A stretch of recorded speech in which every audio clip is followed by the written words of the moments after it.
television ran a program, Al-Shatat, the diaspora, which included, in its old unvarnished form, an accusation of blood libel against the Jews. They do these things. I'm not talking here about a new anti-Semitic blood libel. I'm talking about the old thing. Now, that's horrifying. And I think it's something that we need to be conscious of, we need to be vigilant about. We need, in particular, to ensure that young Canadians do not succumb to any form of anti-Semitic prejudice. That they do not succumb to this conflation of anti-Semitism with criticism of Israel that the ideologues of the new anti-Semitism are preaching. In some cases, to be sure, they are conflated. David Duke, I mentioned him. He is a violent anti-Semite. And he is also a coherent critic of Israel. But these two are categories that we must keep separate. Let me go back to lawfare. The implication of lawfare is, of course, that anybody who is advocating the principles of international law in a critique of actions of the State of Israel is doing so for reasons that do not bear close examination. In other words, he or she is a hypocrite and an anti-Semite, and maybe other disgusting things as well. So it becomes a kind of generalized smear against the whole principles of international law.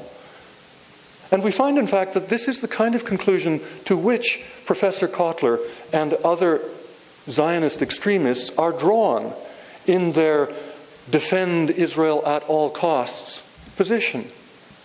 And there's a very sad irony to this, because Professor Cotler has been a distinguished exponent of international law. A lawyer who defended Nelson Mandela when Nelson Mandela needed defending, and who took on other high-profile international human rights cases.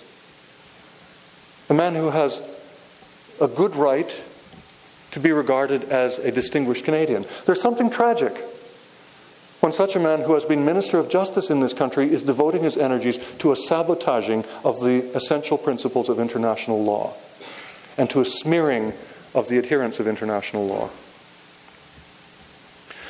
Now, how are we doing for time? I want to leave time for questions. Another 5 minutes? Okay, yeah.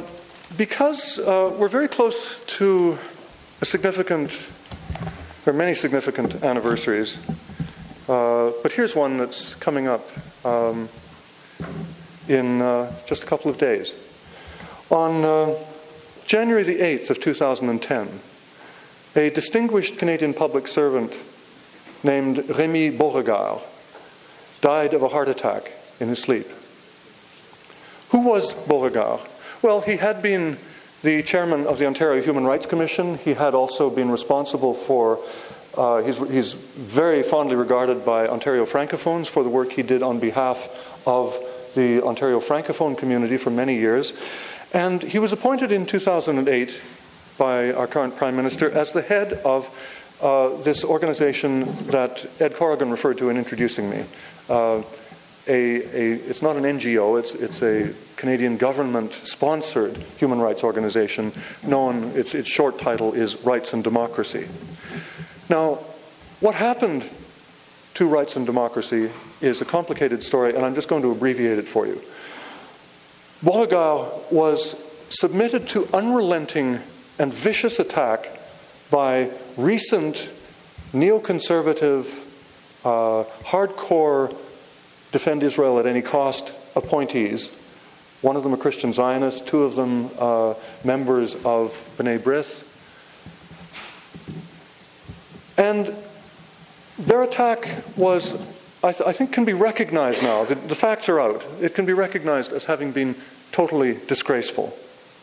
They attacked him, for example, in particular for minuscule grants in terms of the overall spending of this organization that had been made to three organizations.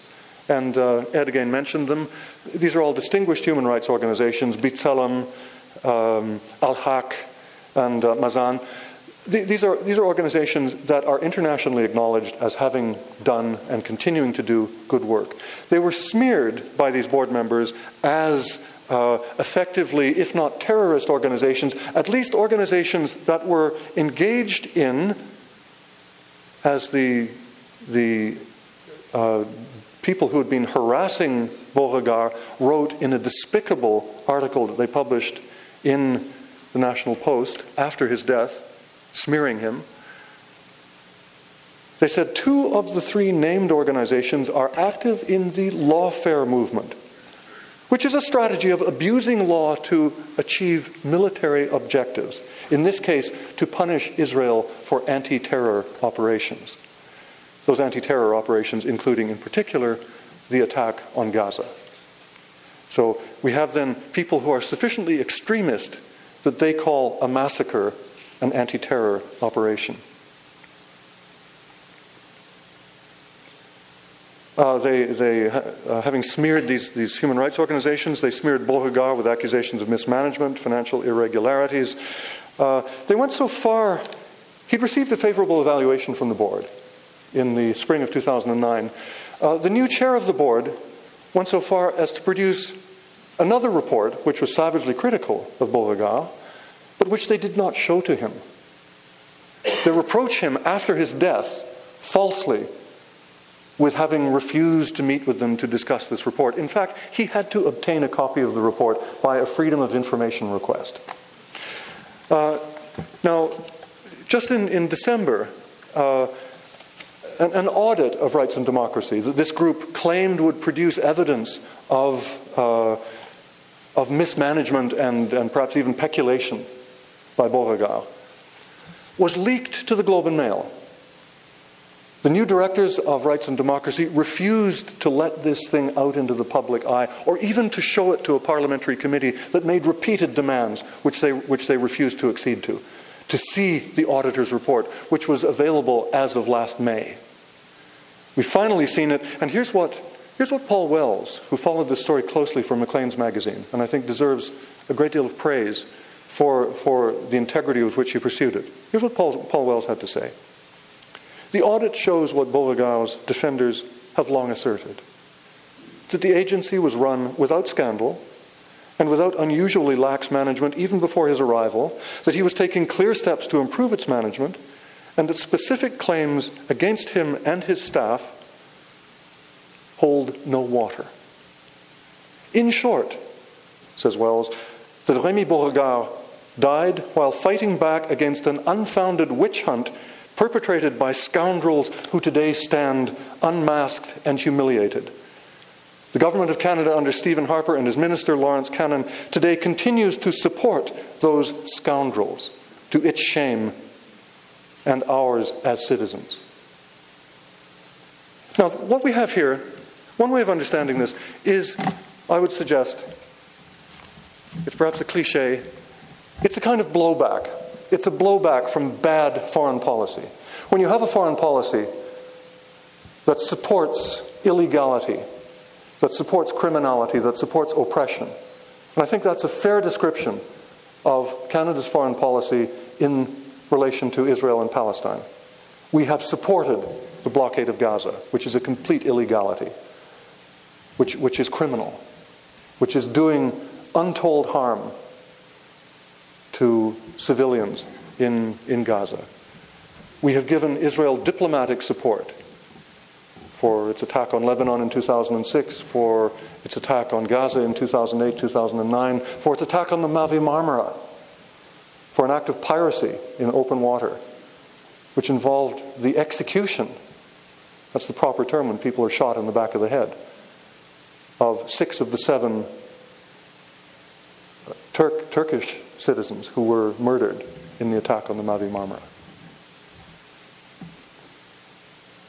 So it's a kind of consequence. When you support the destruction of people's rights elsewhere, there's a pretty good chance that it's going to rebound upon you.